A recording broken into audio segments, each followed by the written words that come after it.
Salam sahabat Golden Gate Channel yang dikasih Tuhan, puji nama Tuhan. Saya bersyukur dan bersuka cita kembali bisa menyapa sahabat terkasih dalam kasih dan anugerah Tuhan. Sahabat terkasih, saya selalu berharap dan berdoa agar sahabat senantiasa dalam keadaan baik dan sehat dan senantiasa diberkati oleh Tuhan. Ya sahabat yang dikasih Tuhan, saat ini kita akan membahas mengenai meninggalnya Stephen Indra Wibowo, yang lebih dikenal juga dengan nama Ko Stephen, yang adalah seorang mualaf dan juga pendiri Mualaf Center. Meninggalnya Ko Stephen sungguh sangat menggemparkan banyak orang, sahabat yang kasih Tuhan. Kenapa? Karena beliau meninggal dengan begitu mendadak. Mari kita akan lihat videonya berikut ini. Selamat menyaksikan. Ko Stephen meninggal dunia pada Jumat, 14 Oktober 2022. Ko Stephen, yang merupakan pendiri Mualaf Center, meninggal dunia usai menjalankan salat Isya. Ko Stephen, Mualaf Center, meninggal, dulu bimbing Roger dan Warta masuk Islam. Terkait hal itu, Andi, panitia di Hijrah Fest, membenarkan kabar soal Ko Stephen meninggal dunia. Benar, ia meninggal, ramai udah beredar di grup. Tapi soal penyakit dan lain, saya nggak bisa omong dulu ya mas, kata Andi dikutip dari Insert Live pada Sabtu, 15 Oktober 2022. Sejalan dengan itu, Agung Heru Setiawan, pengurus Mualaf Center Indonesia, menjelaskan bahwa Ko Stephen meninggal secara tiba-tiba. Ko Stephen meninggal mendadak, tidak dirawat, ujar Agung. Kronologisnya diceritakan oleh Agung bahwa Ko Stephen tiba-tiba saja tumbang usai menjalankan ibadah salat Isya. Setelah itu, Ko Stephen kemudian langsung dilarikan ke Rumah Sakit Wonokromo, Surabaya. Kronologi abis salat Isya, entah gimana ceritanya kolaps lalu dilarikan ke rumah sakit, ujar Agung. Ya saudara sekalian, tentunya semasa hidup Ko Stephen itu juga getol ceramah di mana-mana Bahkan juga memberikan koreksi-koreksi terhadap Injil kemudian juga terhadap penyaliban Tuhan Yesus. Salah satunya adalah dia mempertanyakan ketika Tuhan Yesus disalibkan, itu posisi salibnya menghadap kemana. Dan kemudian ketika Tuhan Yesus diturunkan dari kayu salib itu, apakah betul diturunkan pakai tangga? Dan dia katakan bahwa sesungguhnya salibnya itu direbahkan.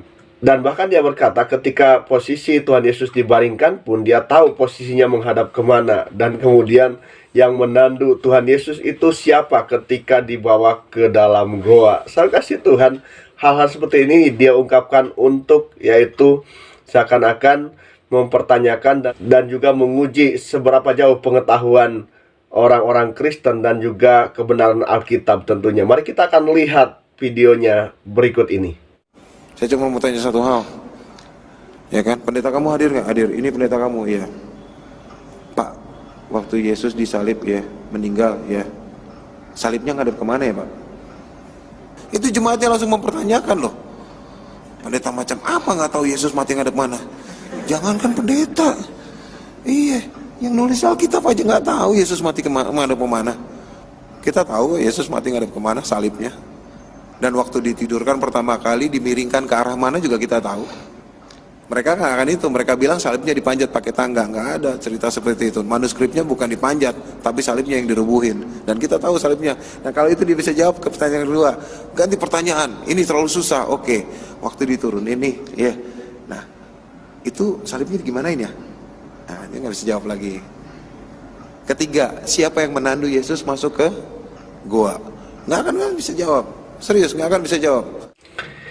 Saudara Tuhan, kalau saya melihat pernyataan yang disampaikan oleh Ko Stephen mengenai mempertanyakan posisi salib ketika Tuhan Yesus disalibkan itu menghadap kemana, dan kemudian juga ketika dibaringkan itu menghadapnya seperti apa atau kemana, dan kemudian siapa yang menandu Tuhan Yesus ketika masuk ke dalam goa. Nah, saudara kasih Tuhan, ini adalah pertanyaan-pertanyaan yang lucu ataupun pertanyaan-pertanyaan yang tidak penting. Saudara kasih Tuhan, kenapa? Karena Alkitab tidak mungkin mencatat hal-hal yang tidak berkaitan dengan keselamatan. Coba saudara kasih Tuhan apa hubungannya posisi salib dengan keselamatan? Dan kemudian apa hubungannya Tuhan Yesus ketika dibaringkan posisinya dengan keselamatan?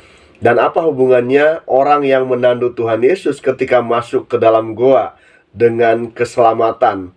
Nah, itu tentunya tidak ada hubungannya sama sekali, saudara kasih Tuhan. Oleh karena itu, tentu Alkitab tidak akan mencatat hal itu.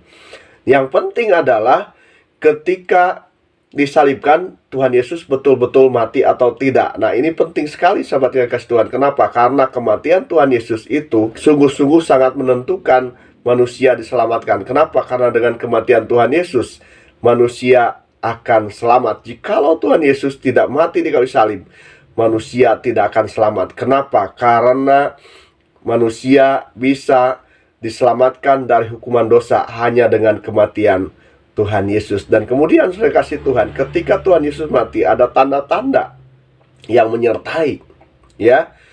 Contohnya saya kasih Tuhan, ketika Tuhan Yesus mati itu terjadi gelap gulita, ya, selama 3 jam. Ini adalah pertanda bahwa sesungguhnya Tuhan murka, Tuhan marah kepada orang yang berdosa, kepada orang-orang yang telah menyalibkan Tuhan Yesus.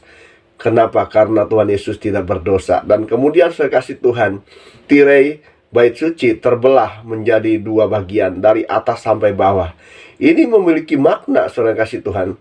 Maknanya adalah bahwa sesungguhnya kematian Tuhan Yesus sudah, yaitu menghilangkan ataupun sudah melenyapkan yang namanya pemisah antara manusia dengan Tuhan. Artinya bahwa manusia bisa berhubungan dengan Tuhan secara langsung, tidak harus lagi melalui perantara seorang imam yang masuk ke dalam ruang Maha Kudus. Nah, saya kasih Tuhan, hal-hal ini sungguh sangat penting. Atau juga, ya, ada yang mengatakan bahwa Yesus itu tidak disalib, ya, tetapi yang disalib itu adalah orang yang diserupakan dengan Tuhan Yesus, ataupun seorang murid, ya, yang mengkhianat Tuhan Yesus, yang diserupakan dengan Tuhan Yesus, sehingga yang disalib bukan Tuhan Yesus. Nah, ini yang salah, saudara kasih Tuhan, ya. Kalau Tuhan Yesus tidak disalib, manusia tidak akan selamat. Ada juga, ya, ada juga dongeng yang mengatakan bahwa Tuhan Yesus itu tidak bangkit, ya, tetapi murid-muridnya mencuri Tuhan Yesus dari kubur. Nah, ini cerita bohong, saudara kasih Tuhan. Nah, hal-hal seperti ini yang sesungguhnya tidak penting. Tetapi saudara kasih Tuhan, yang terpenting adalah Yesus betul-betul mati di kayu salib untuk menebus manusia dari hukuman dosa. Saudara kasih Tuhan, kenapa? Karena dengan kematiannya, ya, manusia diselamatkan dari hukuman dosa. Demikian sahabat, ya, pembahasan singkat yang bisa dibahas mengenai hal ini, dan kiranya ini menjadi berkat bagi sahabat terkasih. Terima kasih sahabat, Tuhan Yesus memberkati kita sekalian. Haleluya. Amin.